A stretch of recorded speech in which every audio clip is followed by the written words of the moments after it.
et d'autres intervenants. Et maintenant, j'ai le plaisir, le bonheur d'inviter Martin Latulippe. Bonsoir, Martin. Bonsoir Anna, ça va?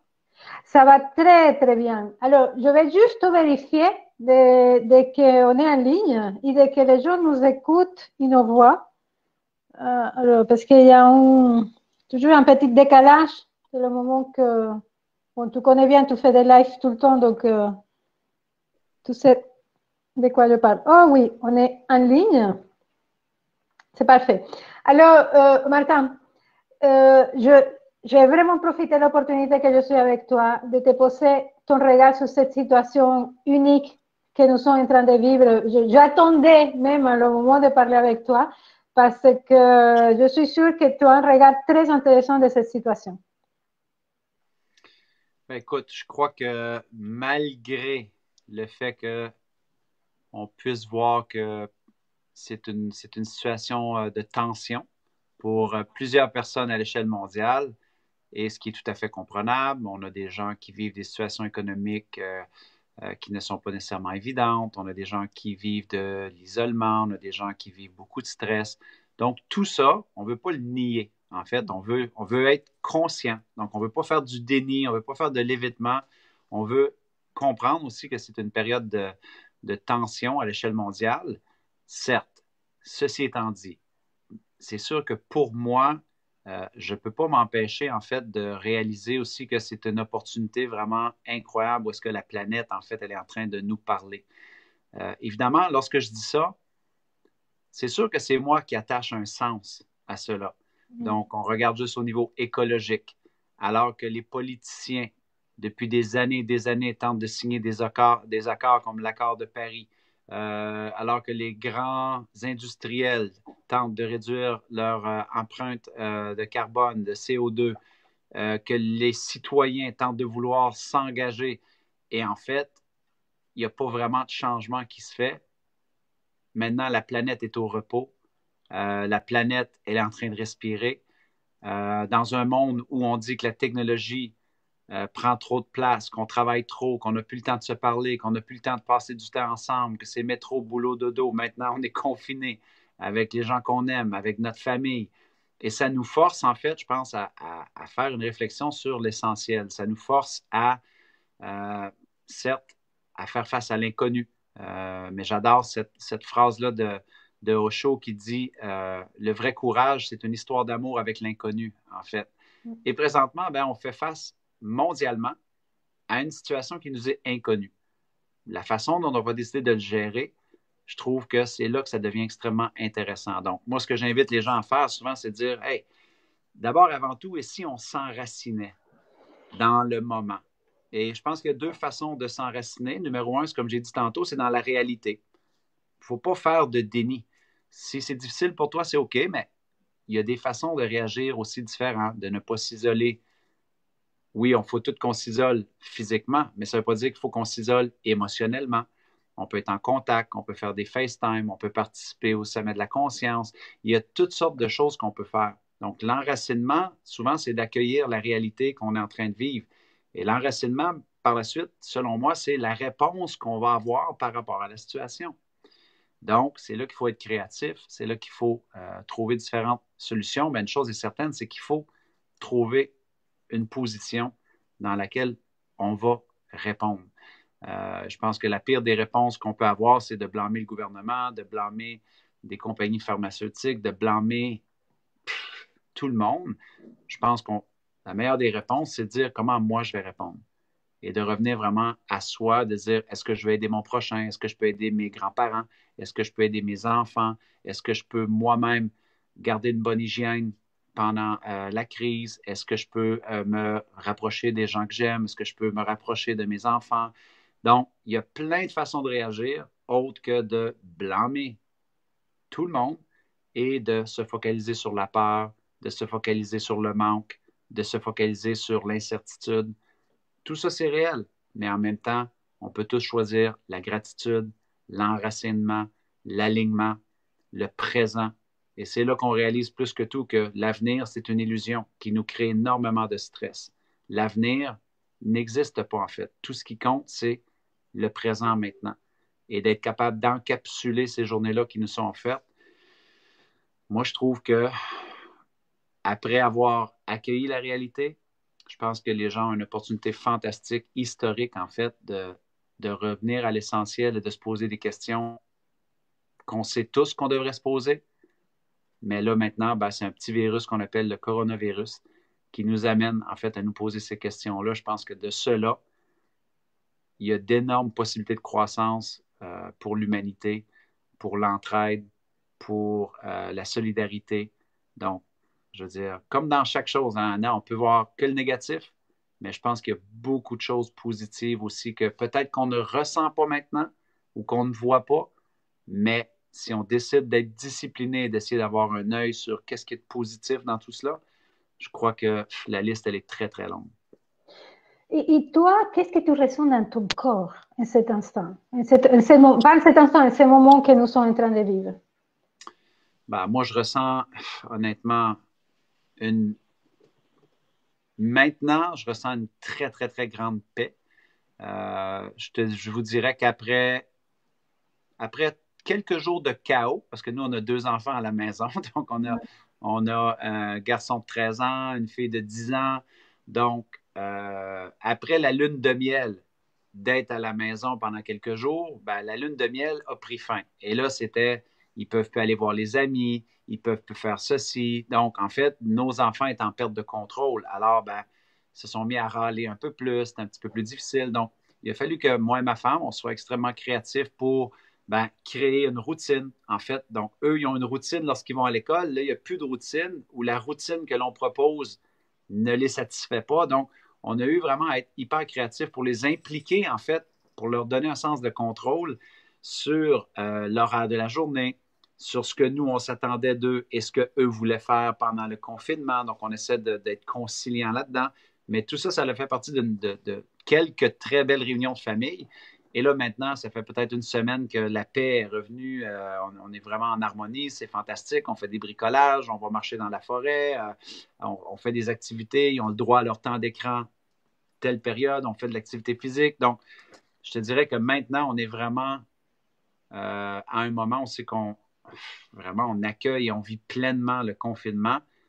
Et évidemment, par contre, moi, tu me demandes qu'est-ce qui se passe à l'échelle mondiale avec ce truc-là, j'en ai aucune idée. De base, moi, je suis quelqu'un qui ne consomme pas les médias. Lorsque je parle à une personne, soit au téléphone ou en Skype ou présentement un Facebook Live, lorsque je parle à une personne qui me met au courant de la situation mondiale, je peux rapidement voir mon rythme cardiaque qui va accélérer, mon niveau de stress qui peut augmenter. Alors, imagine les personnes qui consomment H24, les nouvelles négatives, les nouvelles sensationnelles, la peur, le cynisme, les grosses images que les médias nous présentent, les chiffres au niveau de la multiplication du virus. Moi, c'est un truc que je n'ai jamais voulu consciemment faire parce que de toute façon, la nouvelle, elle vient à nous maintenant. Donc, évidemment, quand je vous dis que je suis dans un endroit qui est plutôt paisible, en paix d'esprit présentement, c'est parce que je choisis cela consciemment. Hein? On est au sommet de la conscience. Ce à quoi tu vas accorder ton attention va prendre de l'amplification. Ce sur quoi tu vas porter ton attention va déterminer ton énergie. Alors, toutes ces règles-là, elles étaient vraies avant la crise et elles sont encore plus vraies que jamais en moment de crise, selon moi. Donc, je suis très protecteur de mon mindset, je suis très protecteur de mon énergie parce que personne n'est à l'abri, en fait, de cela. Oui, tout à fait. Alors, ta conférence, elle est disponible depuis ce matin et elle s'appelle Express et dualité, une avenue vers davantage de conscience. Quel lien tu vois entre cette exploration de dualité et ce qui est en train de se passer en ce moment? On peut faire énormément de liens. Présentement, si on est quelqu'un qui est constamment confortable dans la sécurité, OK? Ça veut dire que le duel d'explorer son insécurité peut faire émaner des émotions, beaucoup d'angoisse, beaucoup de stress, beaucoup d'incertitude. OK? Et en fait, le but de ce que je présente dans cette conférence-là, c'est qu'il y a énormément d'avantages à cesser d'être en duel avec nos dualités, parce que dans le mot dualité, on trouve le mot duel. Alors, si je ne suis que heureux lorsque je suis en sécurité, ça veut dire que toute ma vie, je vais m'empêcher d'explorer des insécurités. Mais ce n'est pas que négatif, des insécurités. Peut-être que insécurité, ça veut vouloir dire se lancer en affaires. Peut-être qu'insécurité, ça veut dire appliquer pour une promotion, mais ça me rend insécure parce que je ne sais pas si je vais l'avoir. Donc, en fait, si on n'explore pas la dualité, on va passer toute notre vie à éviter tous les moments, les occasions, les opportunités qui nous mettent en zone d'insécurité. Donc, présentement, il y a des gens qui vivent des trucs extrêmement insécures par rapport à leur situation financière, par rapport à l'avenir, par rapport à leur emploi.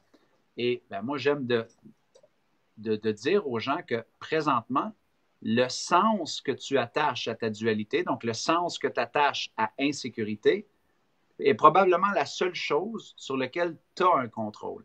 Parce que, bon, c'est pas une nouvelle pour personne, hein? On contrôle nos pensées, nos émotions et nos actions. Quand je dis qu'on contrôle nos pensées, je suis très au courant, comme tout le monde qui est à l'écoute, qu'on en a un peu plus de 60 000 par jour. Donc, les gens vont dire, Martin, on ne contrôle pas toutes nos pensées. Non, on contrôle le sens que l'on accorde à nos pensées. Et le sens que l'on accorde à nos pensées ben, va nous donner les émotions qu'on va ressentir.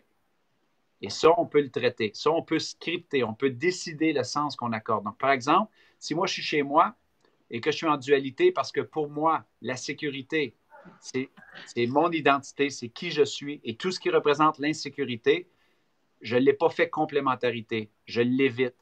Vraiment, je ne veux jamais me mettre dans une situation comme ça. Eh bien, peut-être que je peux me dire, ben, et si, à la place de dire, ben, le sens, c'est que c'est la fin du monde. Le sens, c'est que tout ça, c'est une théorie du complot. Et c'est des grandes compagnies pharmaceutiques qui ont tout créé ça. C'est moi qui attache le sens à travers d'un biais cognitif qu'on appelle le biais de la validation ou le biais de la confirmation.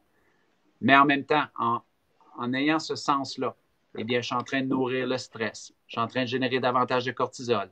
Et en fait, je ne suis pas en train de faire de ma dualité une complémentarité. Alors qu'un sens, peut-être plus constructif à mon insécurité, ce serait peut-être de l'accueillir. Ce serait peut-être de me dire, ben, peut-être que dans l'insécurité, je vais aussi découvrir des opportunités. Le fait que je suis insécure financièrement présentement ne représente pas le reste de ma situation financière pour les prochaines années. J'aurai de nouvelles opportunités. C'est peut-être un temps pour moi pour reprendre ma santé en main. C'est peut-être un moment pour moi pour m'éduquer. C'est peut-être un moment pour moi pour développer une compétence. Mais tout ça, c'est un sens que j'attache à l'événement que je suis en train de vivre et c'est nous souvent qui scriptons le sens, à moins qu'on consomme H24 des nouvelles négatives, qu'on est entouré des gens qui sont négatifs, qu'on est entouré des gens qui nous disent que c'est la fin du monde. Donc, en fait, on pourrait prendre chaque émotion que les gens vivent présentement, Anna, et comprendre que notre cerveau ne voudra jamais être l'opposé de ce que l'on croit être. Donc, si on croit être une personne qui aime être en sécurité, notre cerveau ne voudra jamais vouloir être insécure. Si on croit être une personne qui a absolument besoin d'une aisance financière pour être heureux, on ne voudra jamais explorer son opposé. Donc, c'est là qu'on est en dualité. C'est là que ça crée du stress, c'est là que ça crée des angoisses et des distorsions cognitives, en fait. Donc, il y a plein de liens qu'on pourrait faire vraiment selon ce que les gens sont en train de vivre, mais pour moi, d'avoir été à la poursuite d'explorer mes dualités, Anna, ça a été une aventure exceptionnelle que je continue encore. Et on pourrait faire des analogies sur l'argent. Combien de personnes jugent sévèrement les personnes qui ont de l'argent? Jugent sévèrement parce que le sens qui attache à l'argent, c'est sale, c'est des arnaqueurs, c'est la fraude. Mais en jugeant sévèrement cette polarité-là, ben, automatiquement, ils sont en train de juger n'importe quelle possibilité qu'eux pourraient avoir de générer de l'argent, d'avoir droit à leur prospérité. Donc, dans la dualité, ils mettent en duel cette envie-là de vouloir faire de l'argent, mais ils passent H24 leur temps à critiquer les gens qui ont de l'argent, qui devient une croyance limitante, qui devient un truc que l'on veut valider, auquel on veut se conformer. Donc, c'est vraiment intéressant de réaliser que, un, le sens qu'on attache à nos polarités est extrêmement important. Il faut être beaucoup plus neutre. Il faut les faire complémentarité, comme je disais. Et là, ben, on commence à avoir un truc qui est beaucoup plus constructif, qui est beaucoup plus bon pour nos émotions, qui est beaucoup plus bon pour notre psychologie et qui est beaucoup plus bon pour notre mise en action parce qu'on n'est pas en train constamment de se retenir de nos élans. On est très confortable avec une ou l'autre des dualités. C'est comme si j'allais à l'extérieur et je me mettais à insulter la journée. Je veux dire, j'insulte le jour. Le jour est stupide. Les gens qui adorent le jour, ce sont des arnaqueurs. Ce sont des gens qui sont des fraudeurs. Mais non. Les gens qui adorent la nuit sont meilleurs. Non, ils ne sont pas meilleurs. Ça prend le jour et la nuit. C'est une harmonie. Je ne peux pas sortir à l'extérieur de ma maison et dire ceux qui demeurent à l'est sont exceptionnels. Ceux qui adorent l'ouest sont stupides. Non, c'est une complémentarité. C'est une harmonie. C'est les deux existent. Et je dois apprendre à valser et à danser avec les deux. Le plus que je suis en neutralité avec la magie de la vie, la magie de la nature ou la magie des dualités qui me retiennent, le plus que je les fais complémentaires, le plus que je peux avancer en pleine conscience ou en conscience et générer mon bonheur, mon abondance, ma prospérité, des relations qui sont constructives. Et pour moi, tout ça est interrelié. Merci. Et surtout que nous vivons un moment que c'est vraiment un moment duel parce que dans le sens que c'est une phase qu'on n'avait jamais vécue jusqu'à maintenant. Donc, on peut résister et ça va générer la souffrance. Ou on peut embrasser aussi cet inconnu que la vie est en train de nous proposer. Absolument. Je veux dire, et encore une fois, dans la neutralité, on a plusieurs personnes présentement qui passent la majorité de leur temps à critiquer les gouvernements. C'est juste une réalité. Il y avait une question par rapport à ça, il disait qu'est-ce qu'on fait avec les gouvernements, etc. Oui, donc merci de répondre. Ah, ben j'ai pas vu, moi je vois pas les questions donc. Mais donc, ils critiquent les gouvernements, mais par contre, lorsque le gouvernement donne des packs économiques historiques, donc de l'histoire, il n'y a jamais eu des packs économiques qui ont été offerts comme sont en train d'être offerts, OK? Ces gens-là vont encore critiquer. C'est pas assez. Comprends? Alors qu'en fin de compte, on est quand même en train d'assister à des trucs qui sont assez historiques, OK? Et donc, encore une fois, c'est soit qu'on se dit, ben, moi, je les critique tout le temps, mais là, finalement, quand ils font quelque chose de bon, ces personnes-là ne sont même pas capables de reconnaître qu'il y a des choses qui sont bonnes. Ils ne sont même pas capables de reconnaître que le gouvernement, tout gouvernement confondu sur la planète, Anna, n'ont jamais géré la situation qu'on est en train de gérer. Jamais. C'est inédite, complètement inédite. Ouais. Inédite. Par contre, nous, on est chez soi et on critique, et on critique, et on critique, et on critique. La majorité des gens qui nous écoutent, s'ils devaient gérer 10 minutes de cette crise-là, des infos. Ils se mettraient à pleurer en larmes, ils se mettraient le pouce dans la bouche, position fétale dans un coin. C'est pas facile, là, qu'est-ce qu'ils sont en train de faire, là. Donc, moi, je me dis, le procès de tout ça, on le fera après. Mais d'ajouter de l'huile sur le feu, d'ajouter de l'essence sur le feu, d'être une personne qui choisit le cynisme, la peur, la critique, le manque, dans une période aussi importante où la planète a besoin de love, a besoin d'amour, a besoin d'empathie et de compassion, c'est la pire posture à avoir. Tu comprends? Donc, moi, les gouvernements, je veux dire, ils font le meilleur qu'ils peuvent avec l'expérience et les ressources dont ils disposent présentement. Est-ce que tout est parfait? Non. Mais en dans une situation complexe, parce que c'est hyper complexe. Extrêmement complexe.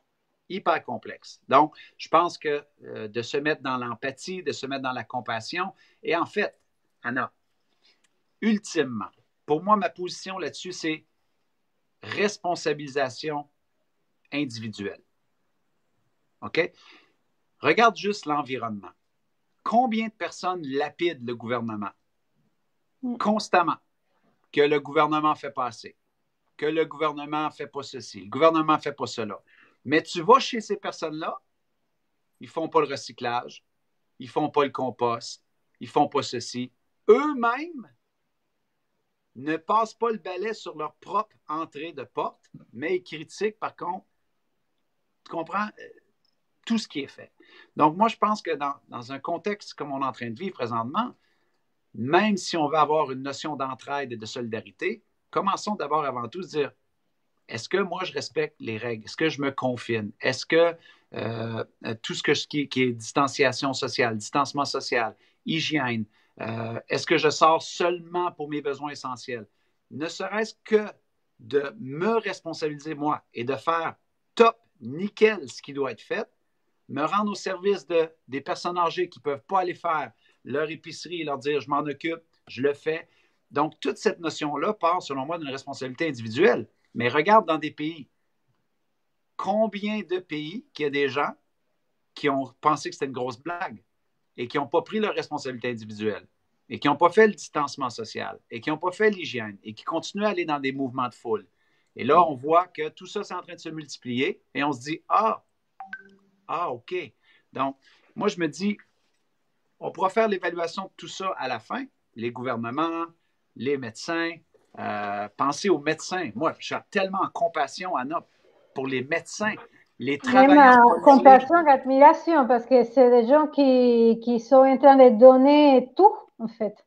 N'importe quel employé qui travaille en première ligne, hein, pas juste le monde de la santé, le monde du gouvernement qui doit continuer à prodiguer des services, à offrir des services. Honnêtement, regarde, ici, ça c'est mon journal de gratitude, OK? À tous les jours, 5-minute journal, à tous les jours. Regarde, des gratitudes. Depuis que la crise est commencée, à tous les jours des gratitudes, c'est par rapport à des gens que moi, j'ai même pas à aller faire ça. Eux, à tous les jours, ils doivent affronter cela. Ils doivent être là. Ils doivent être dans la tranchée. Donc, encore une fois, j'essaie d'être discipliné, de dire qu'est-ce que moi je peux contrôler? Ma gratitude, ma reconnaissance, mon empathie, ma compassion, mon confinement, mon hygiène, que les besoins essentiels, aider mon prochain. Une fois que ça c'est fait, c'est juste une question de temps avant que la vie reprenne son cours. Oui, merci pour nous rappeler toutes ces choses essentielles. En même temps, j'ai appelé cette conférence, cette live, c'est pas une conférence, la naissance d'un nouveau monde. J'ai l'impression qu'il y a aussi quelque chose de très puissant qui est en train de se passer et que tout le monde ne perçoit pas, mais que nous sommes en fait à l'aube d'un changement majeur et que ce confinement, c'est comme une espèce de gestation de quelque chose d'énorme. Quel est ton sentiment par rapport à ça? Oh my God. Écoute, Anna, honnêtement, je souhaite de tout cœur que tu aies raison et que j'ai raison. J'espère aussi. Non, mais tu comprends parce que la réalité, si on regarde l'histoire, il y a un adage qui dit que l'histoire se répète constamment.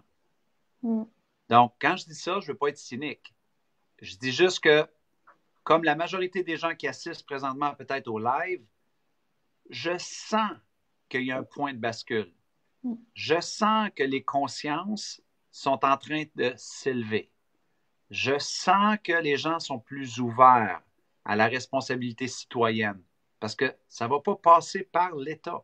Il faut revenir à un sens énormissime de responsabilité citoyenne, OK? Au niveau de notre santé, au niveau de l'économie, au niveau de nos actions écologiques.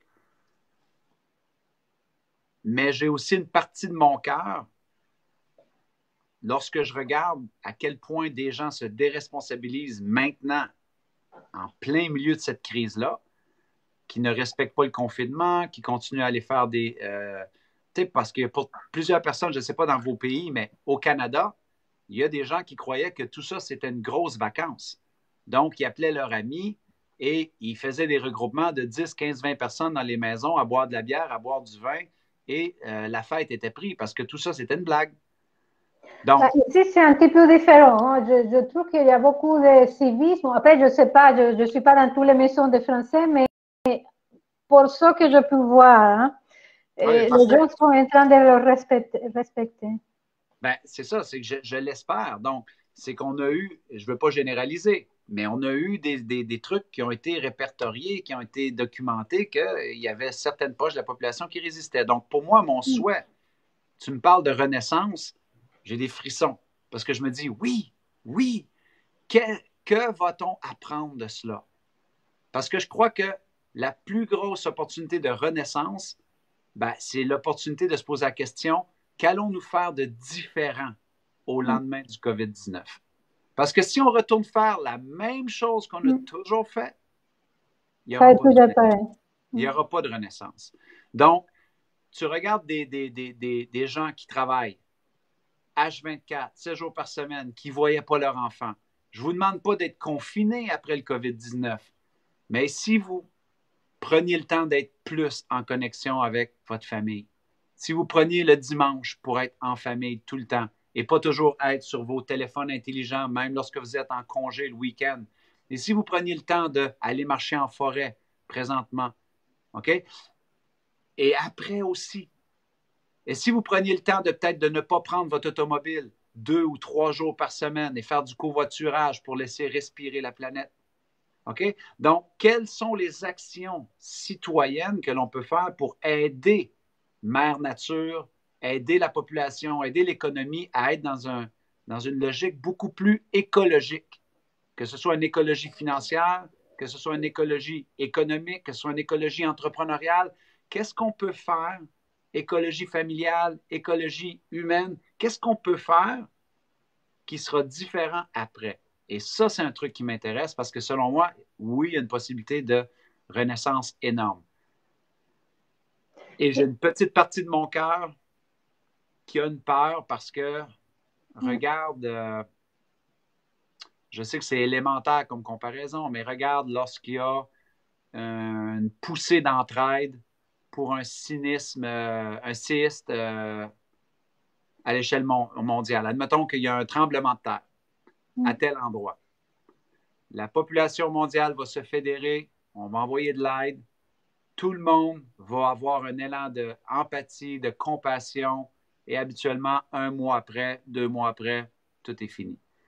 Je suis Paris, Charlie Hebdo, les attentats du 9/11 à New York. On devient très, très, très fort à être solidaire, on devient très, très, très fort à agir et à élever notre conscience au moment de la crise, mais c'est comme si par après, on est très, très bon aussi à retourner à nos bonnes vieilles habitudes. Et moi, je pense que, espérons que ça leur a fait élever les consciences suffisamment pour que les gens se disent et qui se posent, ne serait-ce que cette question-là, Anna, de se dire concrètement, qu'est-ce qui a été positif dans cette crise-là que je dois absolument changer dans ma vie à moi? Et si on commence tous et toutes par cette question-là et qu'on sort 2, 3 idées concrètes que l'on va appliquer avec constance, on va assister à une renaissance. Mais tu crois que l'opportunité est donnée. Après, c'est à nous de la prendre ou pas. L'opportunité, elle est servie sur un plateau d'argent, en fait, à mon avis. À mon avis. À mon avis, l'opportunité nous est servie présentement sur un plateau d'or. C'est à nous de la saisir. Tu sais, on la saisit déjà. Regarde, il y a beaucoup de personnes qui... Et je ne suis pas la seule personne sur Terre qui dit que présentement, il y a des trucs qui sont positifs dans cette contraction-là que la vie nous fait faire à l'échelle mondiale. Maintenant, ce sera à nous, humains, de se montrer à la hauteur de ce défi-là. Alors, Martin, il est 8 heures du soir ici en France. Et tous les soirs, on applaudit je ne sais pas si vous entendez, mais il y a déjà des gens qui le font dehors, le personnel hospitalier. Est-ce qu'on peut le faire symboliquement, toi et moi? Wow! Très, très, très belle pratique. Ouais.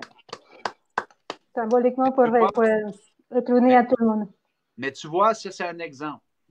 Ça, c'est un exemple de ce qu'on est en train de parler. Lorsqu'on n'est pas en crise, les gens critiquent constamment le monde hospitalier. Ils n'en font pas assez ceci, les salles d'urgence sont encombrées, ceci, cela. En fin de compte, les gens qui travaillent à l'hôpital pourraient se faire applaudir à tous les jours. Ne serait-ce que dire merci quand on y va. C'est rare qu'on va dire merci parce que c'est acquis. C'est l'État-providence. Vous nous devez cela, vous nous devez ceci. Vous êtes payé pour ça. Vous êtes payé pour le faire. Donc, regarde l'ingratitude énormissime qui existe, hypocrisie humaine, déresponsabilisation citoyenne, de dire, tu es payé pour ça, donc je perds tout mon savoir-être, je perds toute ma reconnaissance, je perds tout mon civisme et mon savoir-vivre. Mais là, par contre, là, tu risques ta vie. Là, tu mérites d'être applaudi. Hey, ils risquent leur vie à tous les jours. Ils travaillent dans des circonstances extrêmement difficiles. Et si c'était les enseignants, ce serait la même chose. On applaudirait les enseignants si c'est eux qui devraient aller travailler. Mais par contre, à tous les jours, les papas, les mamans critiquent les enseignants, critiquent le système scolaire, critiquent. Hey. Donc, tu vois-tu comment est-ce qu'il y a une possibilité de renaissance, mais il y a une méga incohérence en même temps. La crise fait en sorte qu'on élève notre conscience. Parce que là, on se dit, wow, OK, là, c'est ça un éveil de conscience. On est mis à une situation de contraction énorme. On éveille notre conscience parce que là, on réalise à quel point la vie est fragile.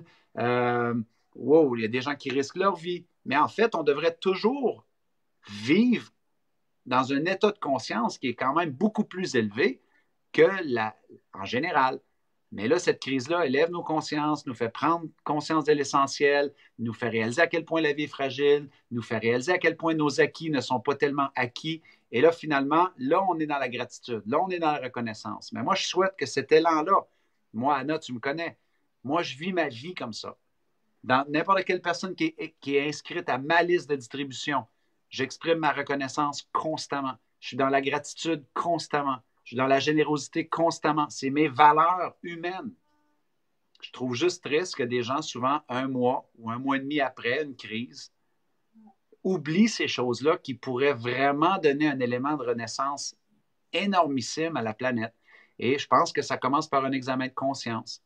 Il y a peut-être des gens qui ne sont pas contents avec ce que je dis présentement, mais je trouve que malheureusement... Non, au contraire, tout le monde dit je suis d'accord avec toi, je suis d'accord avec toi. Il y a plein de. Oui, non, mais c'est que je ne vois pas les commentaires, mais je fais juste le dire. C'est que si vous n'êtes pas d'accord, c'est OK, mais en même temps, se regarder dans le miroir de sa réalité, c'est un exercice de conscience. De se dire, est-ce que je suis une personne qui, habituellement, critique ces personnes-là? Ou, à la limite, ne dit jamais merci? Ben, ça aussi, c'est une question de dualité. Et d'être quelqu'un qui devient, après la crise, la personne qui est la plus reconnaissante, qui exprime sa gratitude, qui exprime sa reconnaissance. Ne serait-ce que ça, je pense que ça l'amènerait à une poche de renaissance énorme. Merci Martin. Et je rappelle que la conférence de Martin Latulippe s'appelle Explorer ces dualités, une avenue vers davantage de conscience, qu'elle est disponible depuis ce matin et qu'elle va être encore disponible demain. Jusqu'à vendredi à 7h, c'est une pépite, ta conférence. Je l'adore. En plus, je te trouve tellement touchant, tellement vrai, tellement... c'est comme une conversation à cœur ouvert, en fait, que tu nous as offert. Ben, moi, c'est le langage que j'aime. Je trouve que le langage du cœur, c'est un langage universel. Et en fait, et en fait, je te dirais que le sommet de la conscience a été important pour moi dans ce sens-là. Parce que, comme j'expliquais dans des sommets précédents, pour les gens qui, c'est peut-être la première fois qu'ils me voient, mais dans des sommets précédents, bon, moi, je suis un conférencier de métier, mais au niveau de la psychologie de la performance et du leadership. Donc, j'ai passé une grande partie de ma vie dans ma dualité que moi, j'étais très, très millimétré. J'étais très millimétré, je partageais du contenu, des stratégies, des tactiques. Et en fin de compte, il y avait tout ce pan-là de l'homme de cœur, l'homme sensible, que je ne voulais pas montrer parce qu'en fait, on m'avait dit que quand on fait ça, c'est faible, ça n'intéresse personne, ça n'a pas de valeur. Donc, en fait, j'ai dû réaliser que autant l'expert que la personne de cœur qui se livre avec authenticité, si je les faisais complément, eh bien, à ce moment-là, c'est peut-être là que j'étais dans ma pleine puissance à moi. Donc, je pense qu'une des premières fois que j'ai fait ça, c'était au Sommet de la Conscience il y a quelques années, lorsque j'avais décidé de me déposer sans artifice, sans rien. Et en fait, les gens avaient vraiment adoré. Donc, Et encore une fois, ils ont adoré. Je ne sais pas si tu as vu tous les commentaires que tu as sur ta conférence et j'espère que tu vas faire quelques coucous à certains, oui, à des questions que tu poses, etc. regarde, Alors, je l'ai ici, je vais aller le faire, regarde, je vais aller faire des réponses. Ça, c'est la page du sommet. voilà, oui, c'est ça. Je vois vos commentaires. Donc, on a 224 commentaires et je vais aller faire des coucous et des remerciements aux gens, là. Donc, si vous n'avez pas encore laissé votre commentaire, allez le laisser, puis je vais aller Et si vous vous dire. n'avez pas encore vu la conférence de Martin, vous ratez quelque chose. Hein. Alors, Martin, pour finir, OK, tu dis, et je suis 1000% d'accord avec toi, que nous avons une opportunité servie sur un plateau d'argent avec des fleurs et des... Voilà, quelque chose de magnifique. Et en même temps, les gens qui nous entendent et qui ont envie de saisir cette opportunité, comment peut faire au niveau individuel pour faire cette opportunité la sienne, en fait? Ben, d'abord, il y a déjà beaucoup de clés qu'on a données, Oui. Anna. Donc, peut-être que je peux peut-être juste les identifier selon moi parce qu'il y en a plusieurs qu'on a déjà données. OK? Ouais. D'abord, pour saisir l'opportunité, s'enraciner.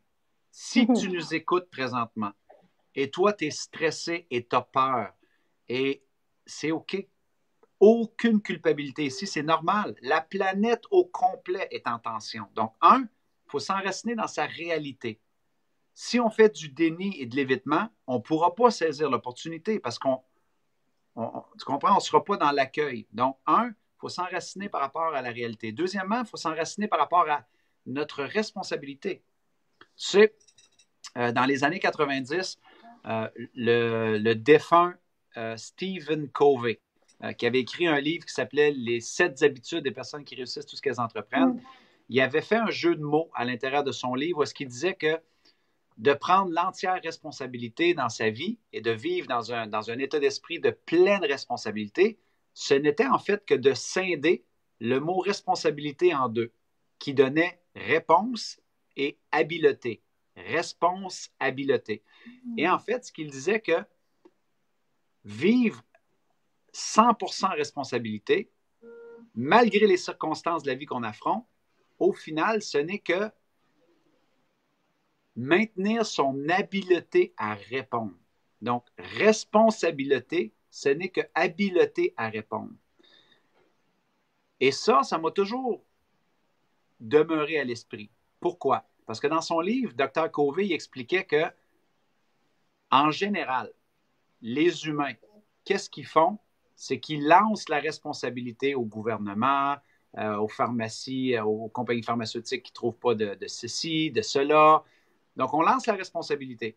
Sauf que la logique de Dr. Covey, elle est énorme parce que si tu lances la responsabilité aux autres, qu'est-ce que tu lances finalement?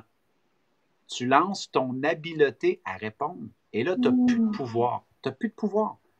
Donc, le plus beau cadeau que les gens peuvent se faire pour bénéficier de cette opportunité-là pendant la crise, après la crise, c'est de prendre l'entière responsabilité de l'expérience qu'ils sont en train de faire. Et attention, prendre l'entière responsabilité, Anna, ça ne veut pas dire qu'on est coupable. Ça ne veut pas dire qu'on est c'est de notre faute. Souvent, c'est ça que les gens pensent. Ils vont dire, c'est pas de ma faute si c'est le coronavirus. Non, arrête de prendre les choses personnelles. C'est pas une question que tu es coupable ou pas. Prendre l'entière responsabilité, ça ne veut pas dire qu'on est coupable. Ça veut dire qu'on est la première personne à vouloir répondre. On est la première personne à dire, hey, j'ai l'habileté de répondre. Donc là, par la suite, ça nous amène dans beaucoup de clés qu'on a données, de dire, est-ce que tu peux commencer par ton action citoyenne, ta propre responsabilité à toi individuelle, au niveau de respecter le confinement, que vas-tu faire de ton temps? Il y a des gens, Anna, qui passent la journée au complet devant Netflix. Et c'est OK, je ne les juge pas. Mais moi, honnêtement, je vais peut-être faire une demi-heure, 1 heure de Netflix avec mes enfants, mais le reste de la journée, je m'éduque, je me prépare, je me forme. Je suis en train d'écouter des podcasts sur des sujets qui me fascinent. Je suis en train d'écouter des tutos sur des compétences que je veux acquérir. Je nourris mon esprit, je nourris mon cœur, je nourris mon esprit, je nourris mon cœur. Mais j'ai l'impression que je me prépare complètement différent à saisir les opportunités qu'une personne qui passe sa journée à s'engourdir ou à masquer son quotidien avec la télévision, avec Netflix, avec Facebook, avec YouTube, avec des fils d'actualité qui sont parsemés de trucs qui sont négatifs. Donc, c'est un peu comme si la crise présentement qu'on est en train de vivre, Anna, c'est un peu comme si c'est de la terre, très fertile. Elle est très fertile, la terre, présentement. OK? Par contre, qu'est-ce qu'on va semer dans la terre? Si on sème Netflix, tu vas récolter juste une autre série. Si tu sèmes une opportunité de faire le bien, tu vas récolter le bien. Si tu sèmes l'entraide, tu vas récolter l'entraide. Si tu sèmes la gratitude, tu vas récolter de la gratitude. Si tu sèmes aider les personnes âgées, tu vas faire ta différence. Tu vas contribuer. Donc, selon moi, présentement, on est dans un terrain fertile. On parlait de renaissance tantôt. C'est un terrain extrêmement fertile. Par contre, ce que je vais semer dedans, je vais le récolter. Et elle est là, l'opportunité. Il faut protéger son état d'esprit, il faut protéger son mindset, il faut faire attention à nos émotions, il faut faire attention à notre réponse. Et par la suite, eh bien, je ne connais pas assez les gens, mais dépendamment du domaine dans lequel vous travaillez, ben, c'est là qu'on peut voir quelles sont les opportunités peut-être économiques, les opportunités quand je vais revenir, au niveau écologique, est-ce que je veux changer des habitudes dans ma vie, au niveau alimentaire, au niveau de connecter avec mes enfants, est-ce que je veux changer des habitudes? Parce que ce que je vais semer, je vais le récolter, c'est sûr. Et souvent, la récolte, c'est ça qui devient l'opportunité. Tout à fait. Martin, je te remercie parce que je sais que tu as ta famille, on est tous, on a du temps, mais en même temps aussi des sollicitations. Et merci pour avoir pris ce temps pour nous. Merci pour tous ces messages. Il y a tellement de bravo, merci, sa conférence est sublime. C'était ma première conférence de la journée, ça me remplit le cœur. Sur quelle page que tu es, Anna? C'est sur quelle page que c'est diffusé? Sommet de la conscience? Quoi? C'est sur quelle page Facebook que c'est diffusé? Sommet de la conscience? Ah non, échange, dans le groupe Échange en conscience. Échange en conscience? Ah, c'est un groupe fermé? Oui, mais je crois que tu es dedans, je crois. Ah, ça se peut. Je ne sais pas, j'irai voir. Okay. Échange. Tu vois, sinon tu me demandes d'être inclus et en tout cas, les gens sont très touchés par ce que tu es en train de dire. Je crois que tu nous donnes... merci pour ce réalisme, tu vois, mais chacun est responsable de lui-même. Oui, effectivement. Ah, je le vois là, parfait, je le vois, c'est beau. Donc là, je vous vois. Ah je vous vois. Donc, merci Martin pour ce temps que tu as pris. J'aime beaucoup chez toi, tu vois, parce que je fais plein d'interviews, mais il y a effectivement chez toi un réalisme, une espèce de tu nous occupes.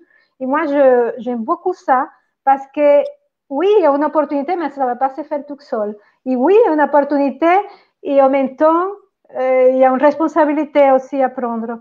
Oui, il y a une opportunité et qu'est-ce que moi, je peux faire là-dedans. Donc, merci. Ben, ça fait plaisir. Et pour les gens qui veulent venir me faire un coucou, ils peuvent venir me voir sur Instagram, Martin Latulippe, CSP. Je vous aime fort. Je vais aller vous rejoindre sur la page du sommet pour répondre à des commentaires. Je viens de voir un commentaire d'une de mes bonnes amies, Myriam Elazim. Donc, je ne sais pas si elle participe au sommet, mais ça, c'est une grande experte. Je devrais l'avoir l'année prochaine, Myriam Elazim. Elle est juste fantastique. Merci. Bah, tu es un connecteur, mon cher. Oui, exactement. Bon, je vous dis merci. Et cliquez sur j'aime pour que cette conférence soit plus diffusée et aussi dès que ça a fini, vous pouvez aussi la partager sur votre mur. Je le dis tous les jours, mais je le répète à nouveau, il y a tellement des informations qui vraiment ne vaut pas la peine et qui sont diffusées sur les réseaux sociaux. Moi, je trouve que ces jeunes informations méritent la peine d'être vraiment largement relayées parce que c'est ces jeunes informations que nous avons besoin d'entendre en ce moment.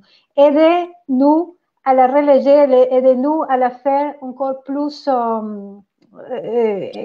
plus grande, je ne sais pas. Je suis un petit peu fatiguée, je perds mes mots. Tu fais des grandes journées, là. Tu fais un boulot exceptionnel. Hey, si on a applaudi les gens du soin infirmier, tous les gens qui sont là, là, je ne sais pas, faites un pouce ou faites un cœur ou faites un merci, Anna, pour organiser ce sommet-là. C'est juste absolument épique. Tu mènes ça d'une main de maître, Anna. Ça fait plusieurs années. Bravo, bravo, bravo pour le bien que tu fais dans le monde. Tu es un rayon de lumière dans un monde de confusion. Donc, merci beaucoup. Oh! Merci. Et merci à vous. Demain, à 17h, c'est Isabelle Padovani qui va être là. Et à 18h, il y a plusieurs experts que je n'ai pas encore les noms de tout le monde qui vont nous retrouver ici pour partager avec vous. Continuez à partager le sommet de la conscience, continuez à chercher la lumière, continuez à vous connecter, parce que je crois que ça fait partie aussi des choses qui sont importantes en ce moment. Je te dis merci, Martin, et merci à tous et à bientôt. Merci, au revoir tout le monde.